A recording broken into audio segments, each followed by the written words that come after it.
Long-time listener, first-time writers, they say, and this happened about a year ago, and holy F. I never thought something this messed up would happen to me and my family. So it all started when my parents, both recently retired, decided to use their part of their life savings to go away on a 6-month world cruise. Not really my jam, but they were psyched about it, and I was psyched for them.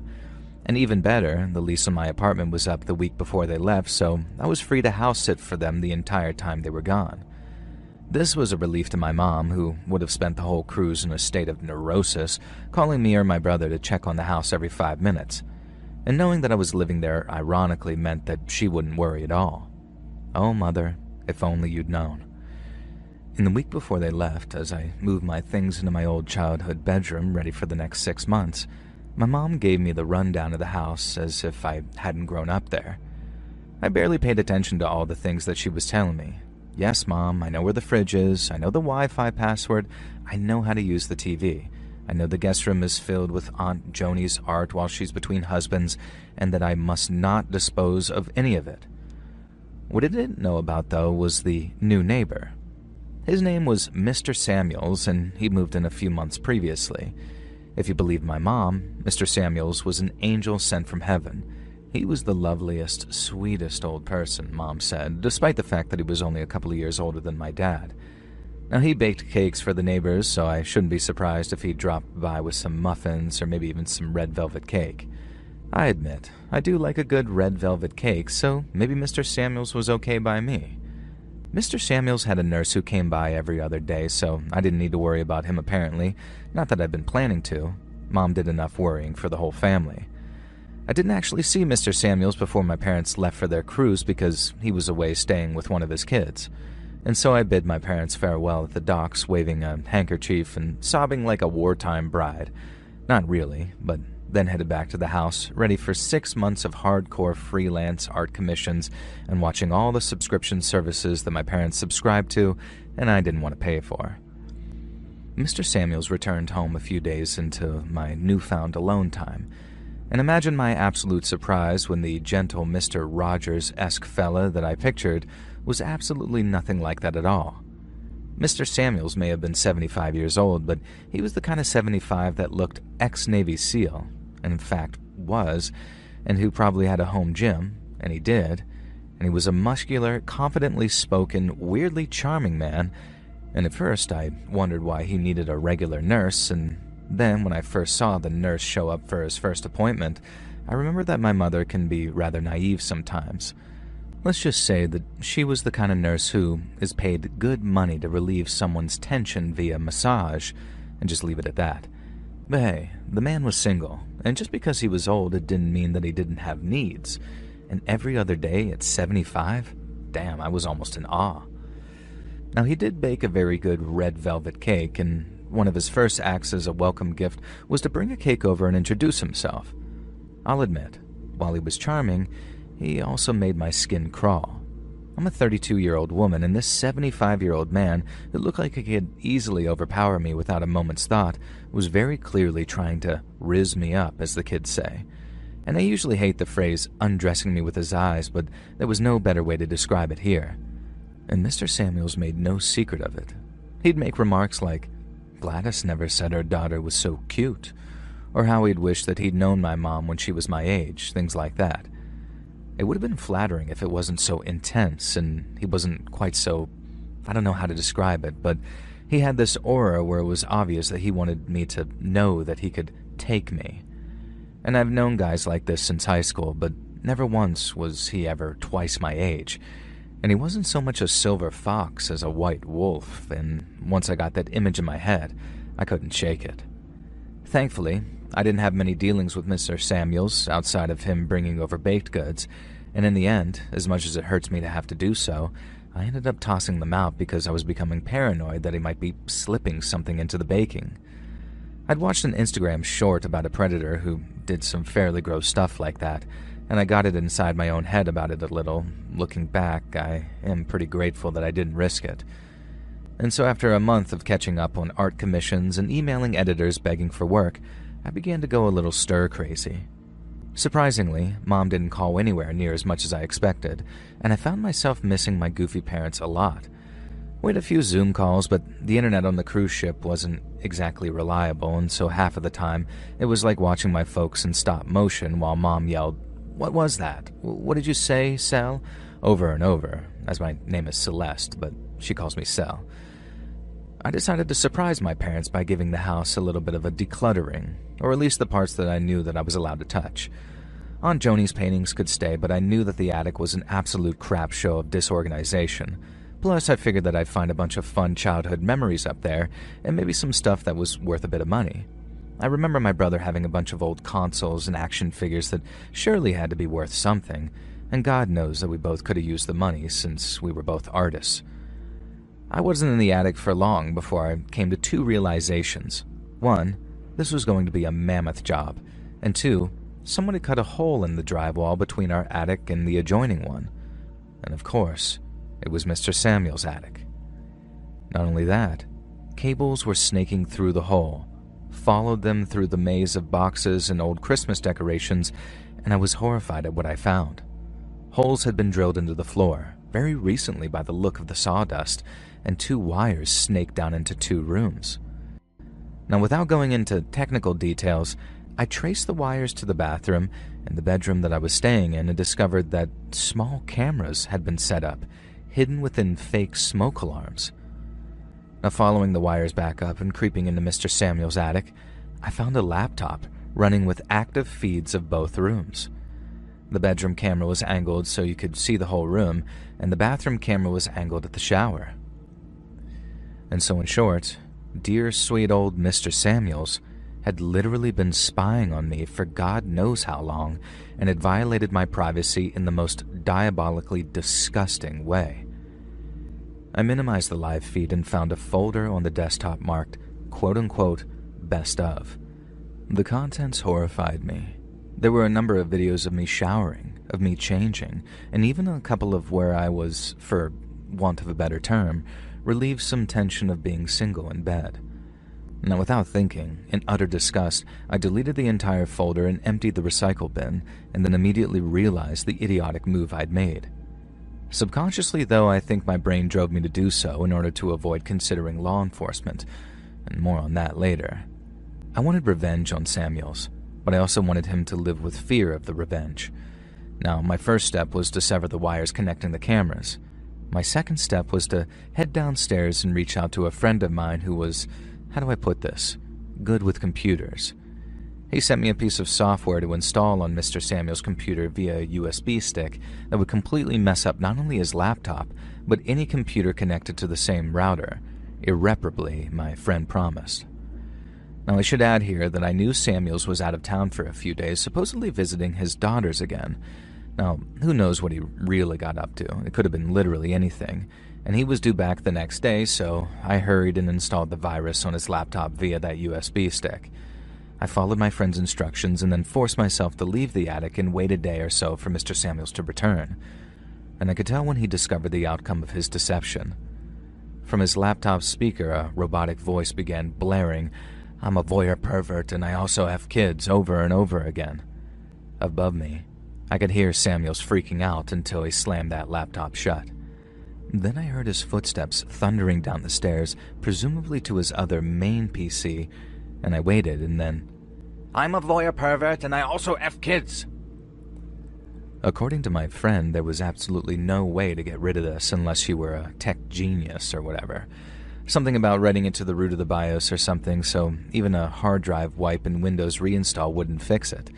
And something told me that while Mr. Samuels might be capable of setting up a pervert spy network, he wasn't capable of fixing this. I was right, because the next weekend, I saw his entire desktop PC smashed into little bits sitting out on the sidewalk for the garbage collection. Hilariously, they wouldn't take electronics, so it was just sort of left there until the HOA contacted him about the unsightly garbage, and the next day, a snapped laptop joined the pile. Now, I'm sure he suspected me because the baking delivery stopped, and he also avoided eye contact with me whenever we'd pass each other, coming and going.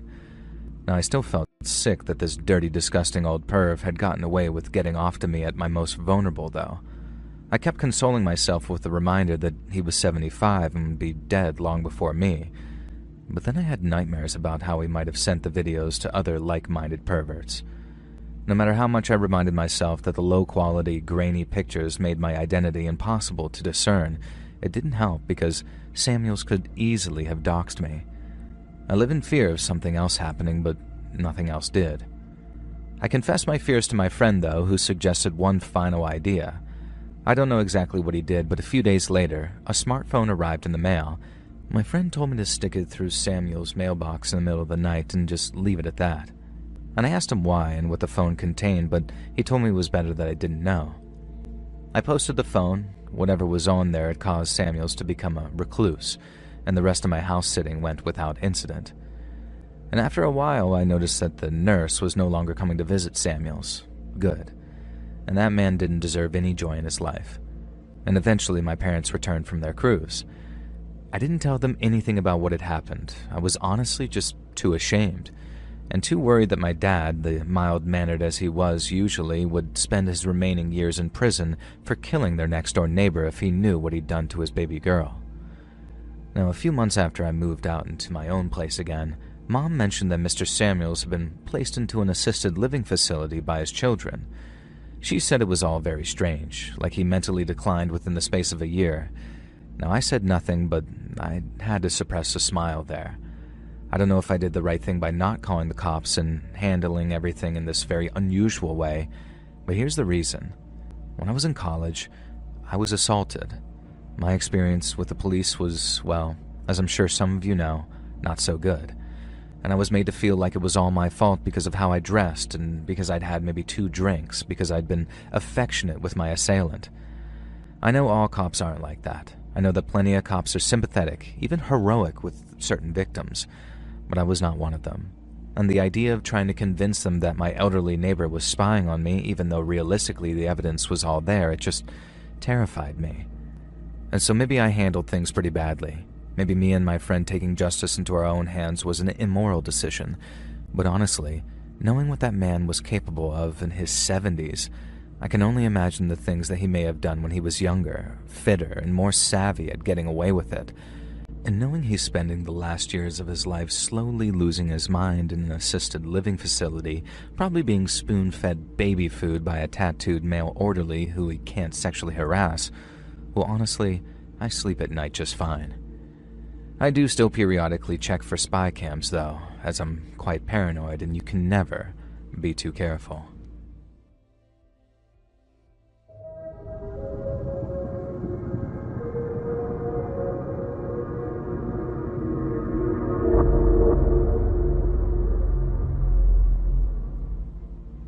So many years ago, my parents still lived in the house that I grew up in as a child. The neighbors, Mr. and Mrs. Morse, stuck out to me as a kid as a regimental, stern couple. Now, Mr. Morris was the type of man you can only describe as blustering, and Mrs. Morris was sort of like a human square, with a bowl haircut and a mustache almost as bushy as her husband. Now, if this sounds like being uncharitable to them, hell yeah, I definitely am, and you'll hate these two by the end of the story as well. Unless you're a psychopath, in which case, may I suggest that you live in a cabin in the woods without neighbors. The Morrises were sternly friendly with my parents, while me and my siblings grew up. They had this son, August, who was in the Scouts with my elderly brother, Barry, and he was sort of like a mini version of his father. Bossy, always demanding to be the leader of the activities, and would become quietly red-faced angry if things didn't go his way. Us kids in the neighborhood had a nickname behind his back, and that of a certain Austrian dictator that I don't think you're allowed to say on YouTube, but let's just say that he's someone that you will not see very often. Now anyway, the son isn't the point here. He was sent off to military boarding school at some point during high school, and the wild thing is that he bragged about asking to be sent there. And so we just grew up around the Morrises, who were pretty stern but polite and mostly just sort of kept to themselves. Occasionally they'd complain if our music was too loud or if we had a barbecue that ran past 9 p.m. And if any of mine or my siblings' balls went into the neighbor's garden or over the boundary hedge, well, you could kiss that goodbye. They would return it, but they would puncture it. My dad asked them why they did this once, and they claimed that the balls always hit some sharp object in their garden, and there was nothing they could do about it. What, was their garden made of spiked pits or something?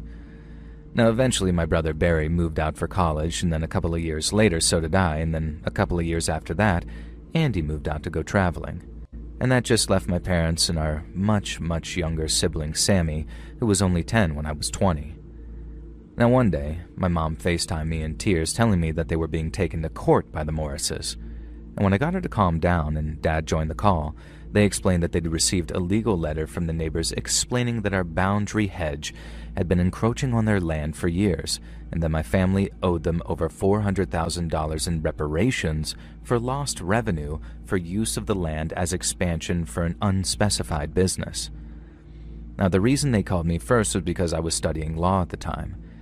Immediately, this rang a million alarm bells in my head, and I asked them what distance the hedge was supposedly encroaching on the neighbor's land, and they very meekly told me 1 inch.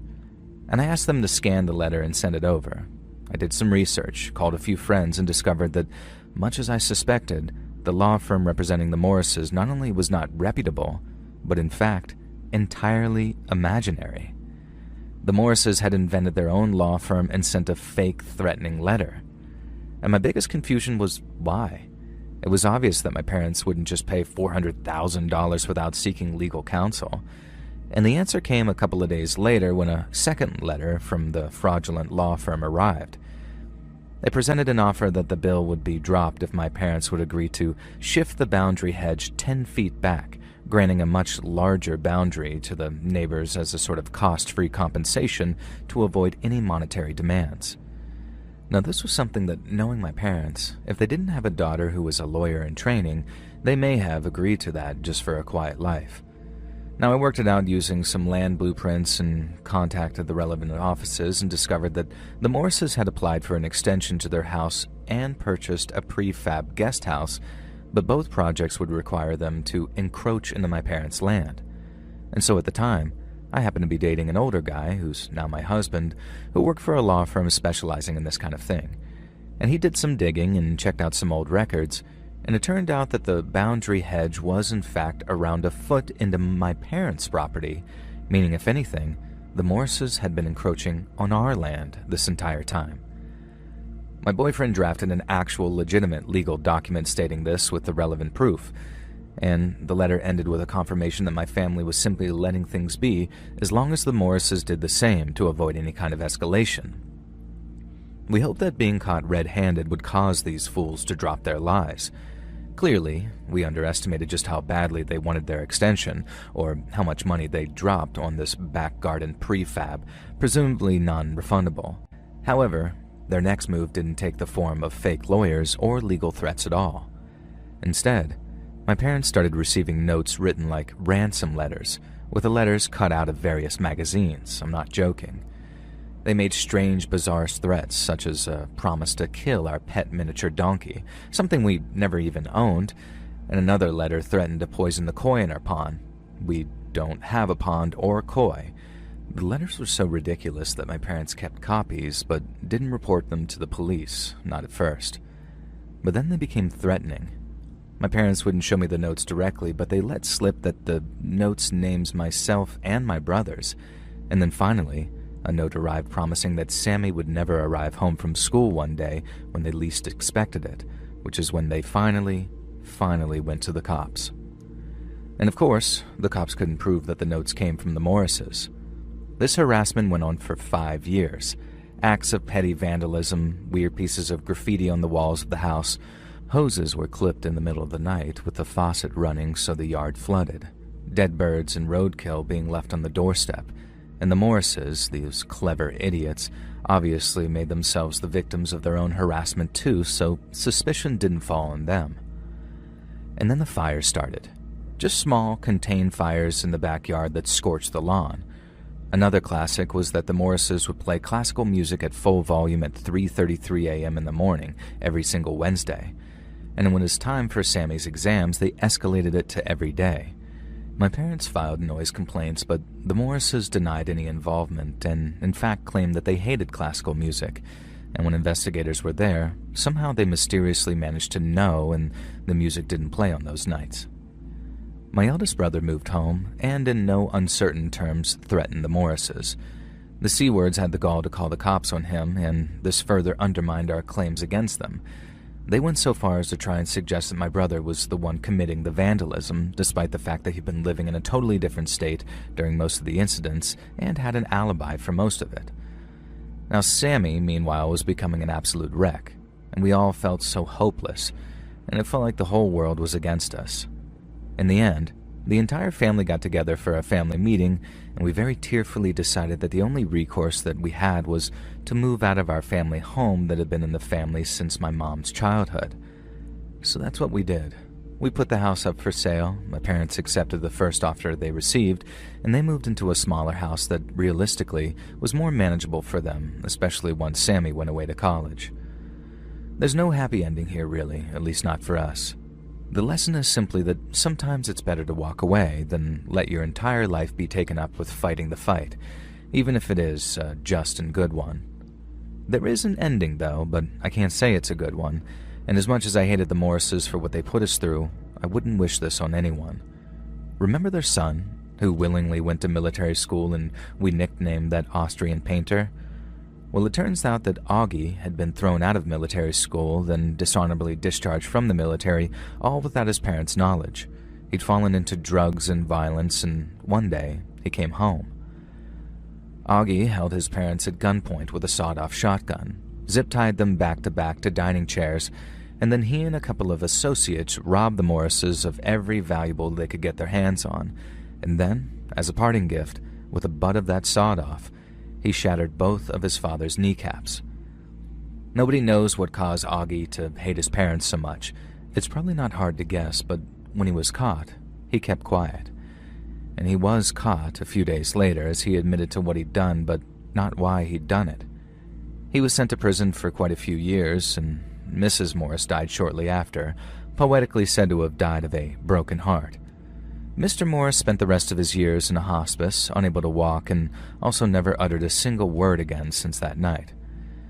And so the new neighbors who bought our family home never had to deal with the neighbors from hell, and the whole story is a reminder of just how completely messed up and pointless the motivations of some people can be, how they can live with themselves when they all cause so much pain, and how when you cause pain to others, sometimes it returns to you tenfold. I don't know if I believe in karma, but in this case, I can't help but feel that no matter how much the Morrises screwed with my family, they got far more than they deserved, and I can only hope their son, Augie, can one day find some peace. So recently, I moved into an apartment block in a pretty artsy area of a pretty artsy neighborhood. Now, I won't dox myself, but you can probably guess one of two places I mean, and it's not the New York one.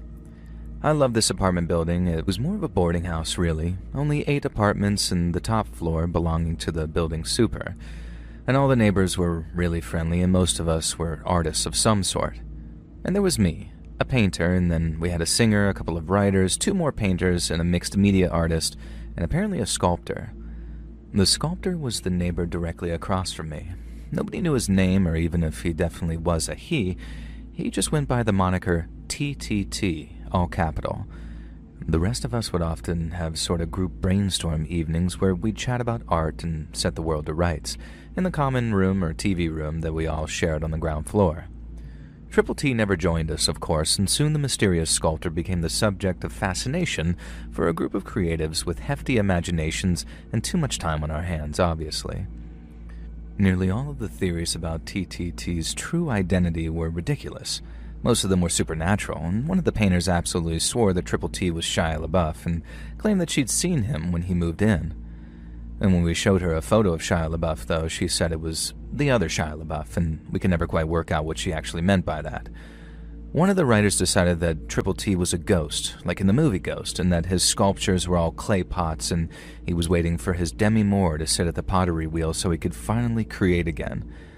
The singer claimed that Triple T was a beautiful woman whose face had been disfigured in a terrible car accident, which explained why some of her sculptures displayed in local galleries showed various figures in states of damage. Me, I just thought that Triple T was a reclusive sculptor who valued their privacy, and whenever TTT had a new sculpture to display, it would be found standing outside their apartment, and men in some suits from a certain gallery would come to collect it.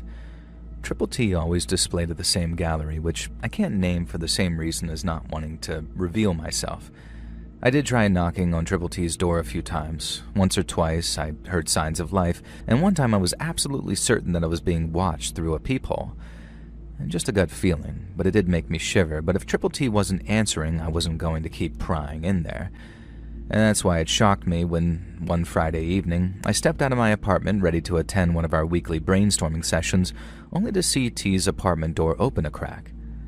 Only darkness spilled from within, and I didn't want to enter without permission, so I just said, "Hello?" through the gap. No answer, although I was sure that I heard movement inside. The door was open. Someone could be in trouble, I thought. That was just sort of a justification enough to take a peek inside, right? And I turned on the flashlight app on my phone, but covered it with my palm just in case. And when I stepped inside, it was completely pitch black in there. I raised my phone, warning whoever was in there that I was about to light up the room, and then I slowly moved my hand away from the lens.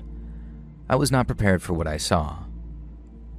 The room was entirely bare. The walls and floor were sealed in plastic wrap.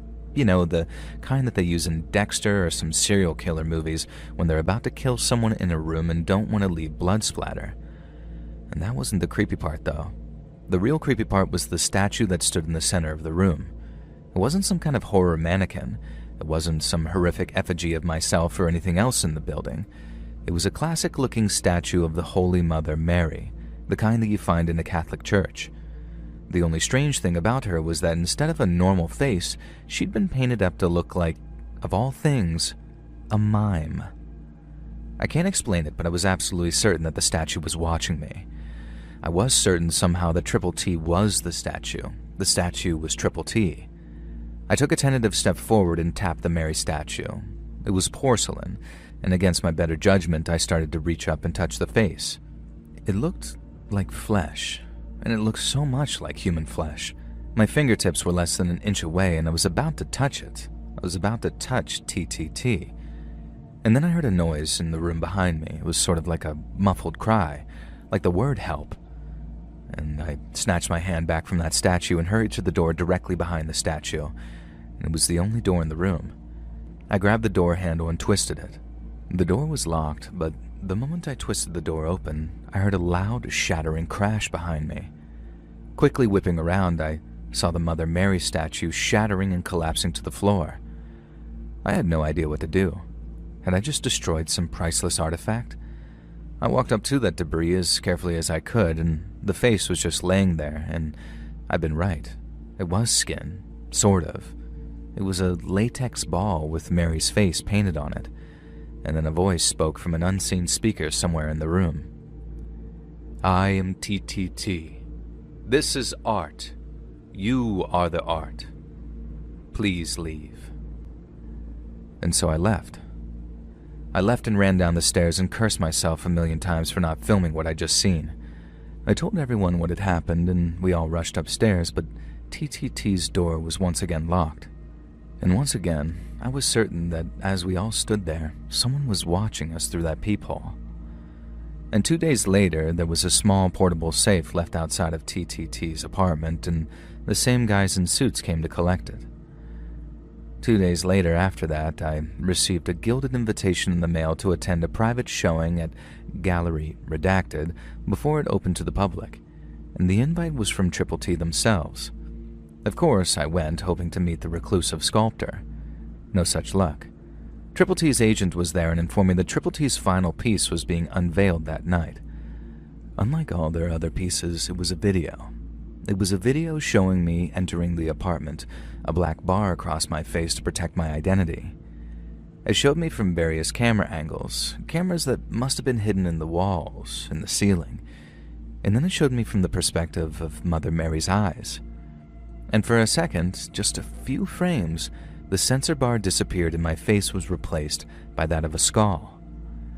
And then it showed me rushing for the door, and here, the camera split into two joint shots, one showing me turning the doorknob, the other showed the statue trembling and collapsing, clearly triggered by some kind of mechanism in the door.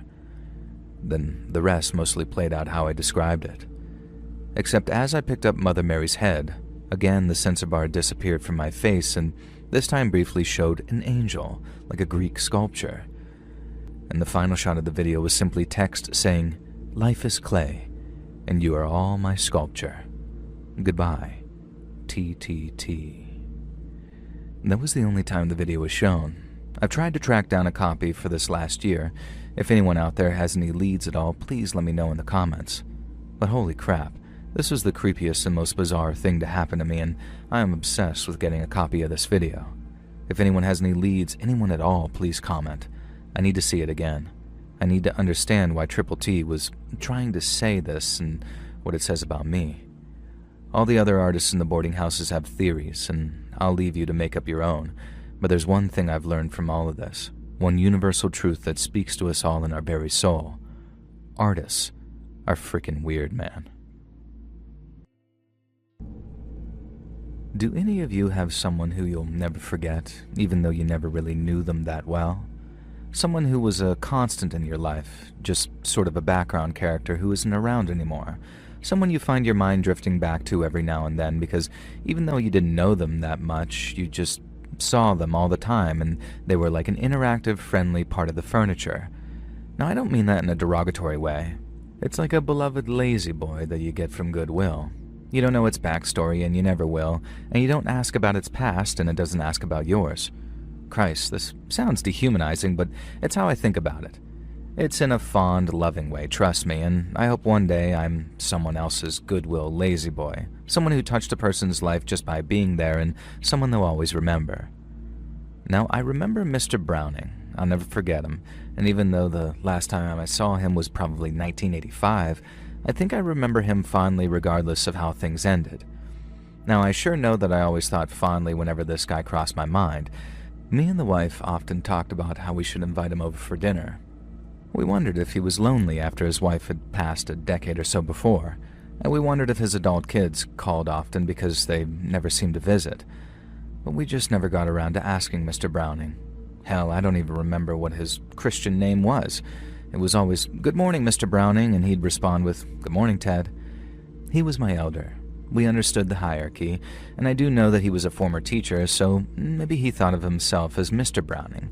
Maybe it didn't even cross his mind to ask me to call him by his first name. Amos, that was it. Amos Browning, and I remember from his obituary and later the funeral. And I think those were the only times that I heard his first name spoken, and one of the only times that I saw his adult children. His son was a very doughy-faced man who looked bored to be at his father's funeral. His daughter was one of those sharp-faced women with a meek, sycophantic husband and the kind of bratty son who wanted to be the center of attention, even at Grandpa's wake. We didn't stay long. We'd gone to pay our tributes to Mr. Browning, but we couldn't stay. We didn't want his family asking us questions about his death, and they likely knew that I'd been present when it happened, and I'm not a good liar. I would have struggled to give them the answers they wanted instead of the horrible, haunting, traumatizing truth. Me and Mr. Browning used to chat over the fence. Well, I'd lean over the fence and he'd mow the lawn, and he was always mowing his lawn. He had one of those old push mowers, an electric one, and I just kept trying to persuade him to buy a ride on, but he said his yard was way too small for that. It wasn't, and besides, at his age, probably early 70s, it was a great way to get some exercise and a little peace and quiet.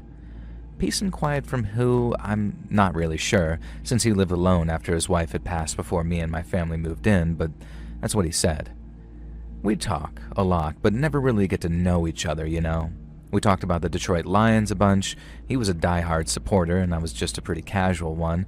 And we talked about the weather, we talked about politics, but never too seriously, and sometimes we'd watch the same shows at the same time, and we'd talk about those too. We both loved Miles Davis and The Who and Kiss, and he told me about his first ever concert, sneaking in to watch Kiss play, but I was never sure if he was telling the truth or just recounting the plot of that one movie where that exact thing happens. It was a fun story anyhow, even if he told me about 5 times, and occasionally he'd ask about my wife and how she was doing and how her job was going, but I think he wanted to talk about his wife in exchange but couldn't bring himself to do so, apart from that one time. Sometimes my wife would bring him a lasagna or some other baked goods, and he'd thank her like a perfect gentleman. And he always handed the dishes back to me over the fence, never once brought them to our door, always over the fence. Now, I chatted to him so much that by the time we moved out, there was a groove in the ground where grass had stopped growing in a place where I had always stood to talk to Mr. Browning. Now, I remember exactly what we were talking about on the day it happened. My wife had just had a minor operation to remove a benign cyst from her breast, and he was asking how she was doing. I told him she was doing fine and would be home from the hospital the next day or even that evening if things went well. Mr. Browning looked at me then as he was mowing the lawn and then told me that I was lucky and I should hold on to a good woman like that. And then he said, and I'll never forget it, not least because they were his last words, he said, "I miss her so much." And then he sort of looked down, away like he was about to hide tears, but I saw a look of alarm and then fear cross his face.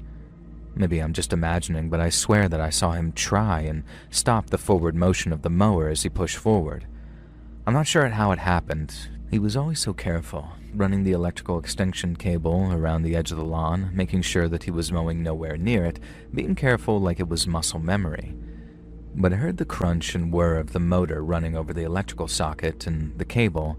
I don't know how or why, but there was no grounding. The mower's rubber handles just sort of weren't there anymore, and the live electrical cables got tangled into the motor blades, mangling and electrifying the mower as Mr. Browning held onto it.